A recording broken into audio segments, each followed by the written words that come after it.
यदि कुनै पनि सम्बन्धमा विश्वास छैन भने चाहिँ त्यो सम्बन्धलाई त्यहीँ छोड्दाखेरि राम्रो हुन्छ जस्तो लाग्छ क्या मलाई। किन अरूको जिन्दगीमा नराम्रो बन्ने, किन अरूलाई दुःख दिने।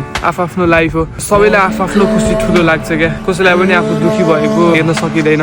आफूले आफूलाई नै माया गरिदिन्छ। सबैभन्दा प्यारो कुरा भनेको चाहिँ आफै हो क्या। सबभन्दा सुरुमा चाहिँ सबैले आफ्नो साइडबाट सोच्नुपर्छ जस्तो लाग्छ क्या मलाई चाहिँ। यदि कुनै पनि सम्बन्धमा चाहिँ तपाईँले भने जस्तो कुराहरू पाइराख्नु भएको छैन भने बरु त्यो सम्बन्धबाट चाहिँ साइड लाग्दा बेटर हुन्छ क्या। उसलाई नराम्रो बनाउने भन्दा पनि आफै बरु साइड लाग्ने, साइलेन्टली साइड लाग्ने क्या। त्यो चाहिँ राम्रो हुन्छ जस्तो लाग्छ कि मलाई। सबले आफ्नो तरिकाले बाँच्न पाउनुपर्छ क्या। उसलाई जे गर्दा खुसी हुन्छ उसलाई त्यही गर्न दिनुपर्छ क्या। त्यो पनि त एउटा माया हो होइन र। आफूले माया गरेको मान्छे चाहिँ पाउनै पर्छ भन्ने छैन जस्तो लाग्छ मलाई चाहिँ। नपाउनु पनि माया हो।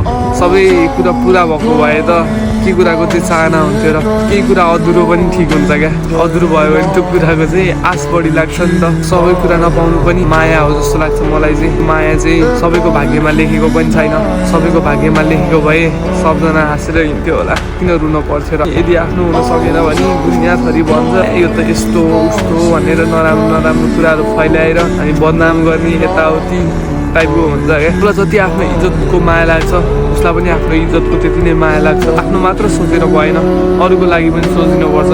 सबभन्दा ठुलो कुरा भनेको चाहिँ त्यो हो जस्तो लाग्छ मलाई चाहिँ। काँडा बनेर नबस्नु होला। उसलाई पनि आजाद गरिदिनु क्या, बरु खुसी दिनु। उसलाई जे गर्न मन लाग्छ त्यही गरोस् बरु होइन। जसरी जिउन मन लाग्छ त्यही गरोस्। कसैलाई पनि दुःख दिने काम नगर्नु होला। यदि आफूबाट कोही दुःखी भइरहेछ भने किन उसलाई दुःखी दिने, बरु सक्ने खुसी दिएर हिँड्नुला। त्यही हो मेरो इच्छा नै, त्यही हो मेरो चाहना र मेरो त्यही हो भनाइ। त्यही हो साथीभाइहरू।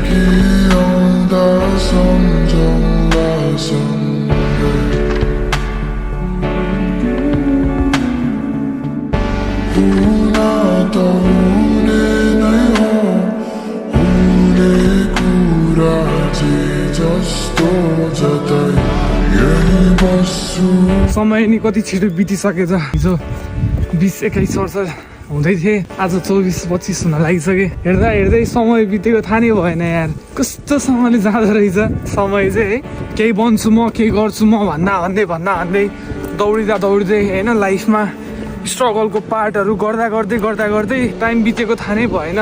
त्यो समय रहेन, म त्यो स्ट्रगलको बाटोमा भागेँ भएँ है। अहिले पनि स्टिल म दौडिरहेको छु काममा जानको लागि। यति लामो बाटो छ, त्यो बाटो चाहिँ मलाई थोरै समयमा चाहिँ पार गर्नुपर्ने छ।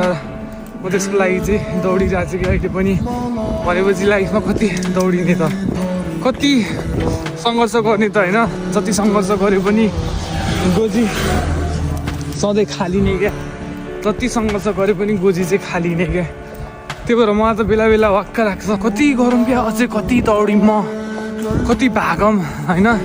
लाइफको यो तनाव प्रेसर कति सहम, जति गरे पनि हुँदैन होइन। यो स्ट्रगलले म आफूलाई मात्र चित्त बुझाएर राख्नु छैन क्या। मसँग धेरै मान्छे छ, धेरै मान्छेलाई चित्त बुझाउनु पनि छ क्या। गाह्रो यार, सबैको चित्त बुझाएर राख्नु चाहिँ सकिँदैन रहेछ। त्यही भएर यो बाटोमा चाहिँ को रिसाउँछ, को टाढिन्छन्, टाढियोस्, मलाई मतलब छैन।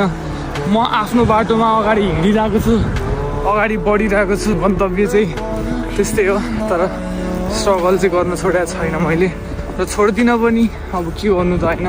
सक्सेस आफूले आफूमा खोज्ने कुरा हो, तपाईँले अरूसँग दाँच्ने कुरा होइन। म हो र मेरो ठाउँ अरू कसैले लिन सक्दैन। त्यसो भनेर आफूले आफूलाई चाहिँ कोहीसँग पनि नदाच्नु होला। तपाईँ नै हो, म नै हो। लाइफ भनेको यस्तै हो, दुःख सुख हरेक पार्ट छ कि। हरेक पाइलामा हरेक पार्ट छ। त्यो पाइला अनुसारको तपाईँले कसरी पाइला चाल्नुहुन्छ भन्ने कुरा हो। र आफूले आफूलाई स्ट्रङ गर्नु होला।